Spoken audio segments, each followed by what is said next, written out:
Bonjour, je suis Jeannette Bérard-Leblanc, je suis psychologue et accompagnatrice spirituelle.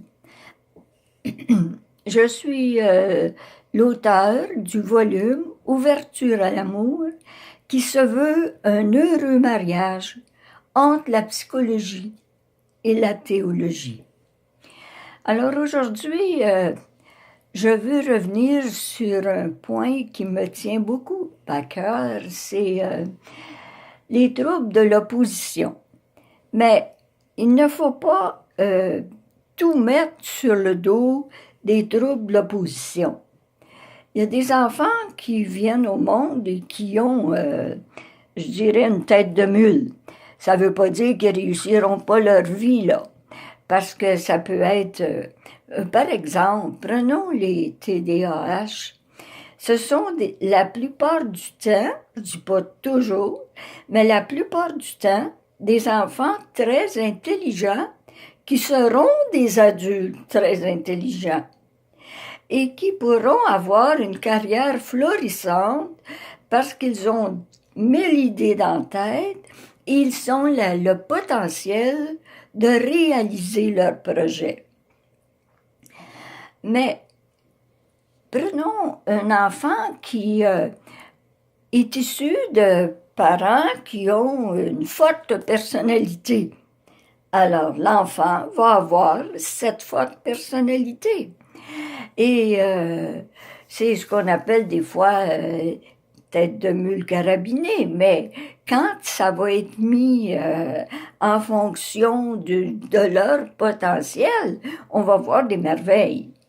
Alors, ça peut faire partie de l'étape du développement. Par exemple, le bon petit garçon qui, à 2 ans, veut s'affirmer. Et il peut dire des noms, lui aussi. Et puis, des fois, on est fatigué d'entendre les noms, mais il reste que c'est une étape.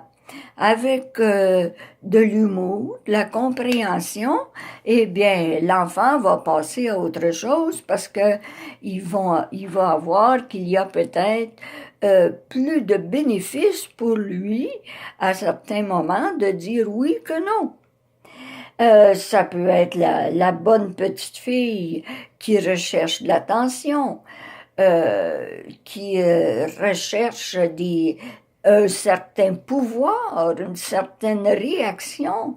Et puis là, des fois, la charge émotive est plus forte qu'elle voudrait.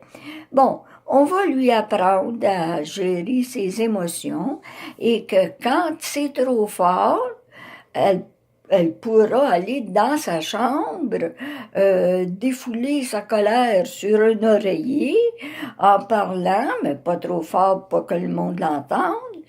Et puis, bien, elle va passer aussi à autre chose. Elle va être capable de s'adapter à différentes situations plus tard. Mais ça, ce sont des oppositions normales. À la maternelle, quand l'enfant arrive, ah ben, on va lui montrer quelque chose, mais il va dire, ben oui, c'est correct, je le sais.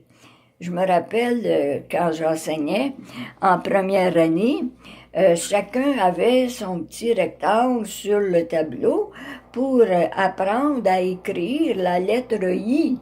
Et puis, ben, je l'aidais à faire son premier I, puis après, j'allais à l'autre enfant. Et quand j'arrive à mon beau petit Jean, ben lui, il me dit « Ah, je le sais ». Bon, ben c'est bien correct, il le savait. Hein? C'est sûr qu'il avait écouté déjà la romance des autres avant. Et donc ça, ce ne sont pas des problèmes vraiment qui ont à nous rendre anxieux. Mais c'est quand les oppositions deviennent des troubles récurrents. Et puis là, ben, c'est plus compliqué pour les parents. Et l'enfant qui s'oppose vraiment, là, il s'oppose à tout le monde. Puis, il y a une autre caractéristique aussi, il n'aime pas à jouer avec des enfants de son âge. ou bien des plus jeunes qu'il va pouvoir contrôler, ou bien des plus vieux qu'il va admirer et à ce moment-là, il va se laisser contrôler. Et puis, ne vous en faites pas, les autres ont toujours tort.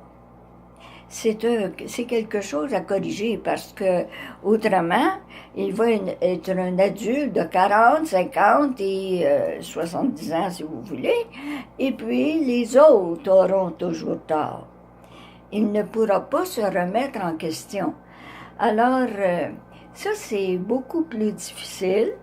Et puis, c'est que c'est un enfant avec troubles qui peut s'acheminer vers des troubles de conduite.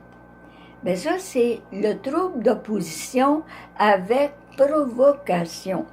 Chez les parents, il est habitué à savoir sur quel bouton il doit peser pour les mettre en colère. Et puis là, il se dégage d'une bonne relation.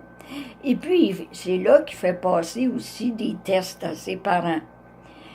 Ce qui m'inquiète le plus, c'est quand c'est un enfant qui ne sourit à peu près jamais, mais qui va se mettre à rire quand il fait pleurer le petit frère.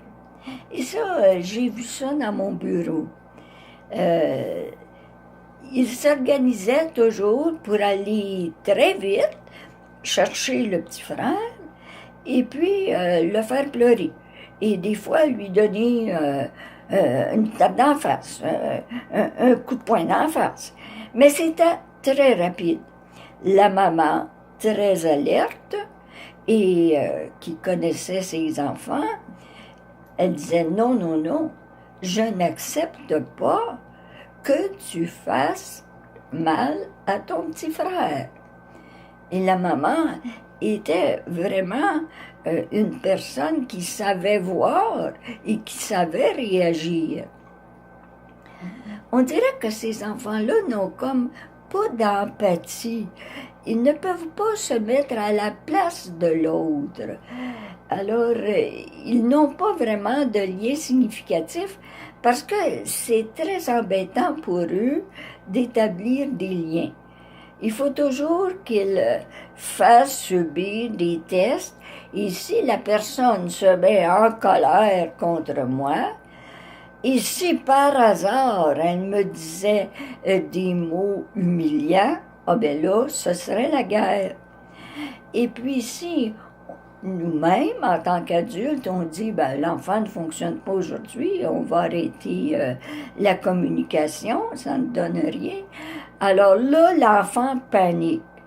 Et puis, écoute bien là, la prochaine fois que je vais revenir, moi, c'est moi qui va décider si je parle ou pas. Et la prochaine fois qu'il revient, ou qu'elle revient, il décide ou elle décide de ne pas parler, de ne pas adresser la parole. Alors, c'est le contrôle au total. C'est sûr qu'on ne peut pas accepter ces situations-là, mais on doit toujours réagir dans le respect de l'enfant, sans des paroles humiliantes, avec un ton qui est vraiment solide, mais un ton qui est bon aussi, en ayant un peu plus de coche vers la solidité à ce moment-là. Et quand l'enfant finit par vouloir collaborer, ce n'est pas le temps de dire « Ah, bien dans cette école-là, tout le monde est pareil, ça fait qu'on peut laisser un peu de lousse. » Non, non, non. Quand l'enfant veut collaborer, il faut soi-même être plus ferme, parce que là, on est dans le jus pour améliorer l'enfant. Alors là-dessus, bien, je vous laisse à votre réflexion et souvenez-vous que l'injustice n'aura jamais le dernier mot. L'amour ne passera jamais. Il y aura toujours une place dans un cœur pour te recevoir avec affection. Et quelles que soient les difficultés de la route, La vie est une merveilleuse aventure. Ne trouvez-vous pas? À la prochaine.